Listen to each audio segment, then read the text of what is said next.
I honestly don't think there should be a fight. I think that they are two aspects of the same thing, which is people knowing what they need to know when they need to know it, and people who don't need to know not knowing.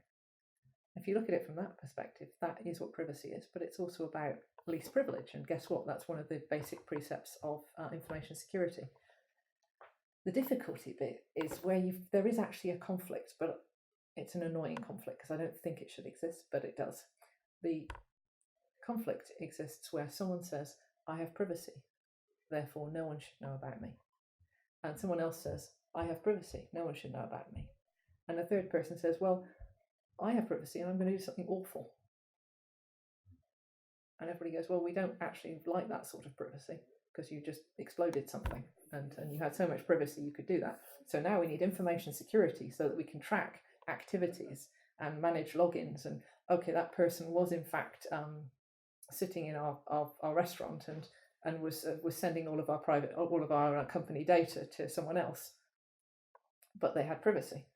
So there is a perceived tension between individual privacy and the ability of an organisation, or for that matter a government, to understand enough about its staff or its citizens to be able to protect them from each other and from external influences. And there's not really a simple answer to that aspect. And that's really where a lot of even political parties start having arguments about individual rights and freedoms. And you end up with, the Human Rights Act, the idea of people having privacy, the idea of freedom of information, the idea of the, GDPR. People only know enough about you to do what they actually need to do for their business, or you provide consent. So I think in the context of, if you have a framework for providing people with sufficient information that they know what is happening to their personal data and they have the ability to opt out where it does not affect the safety and security of the organisation or the government, then you've got a good balance.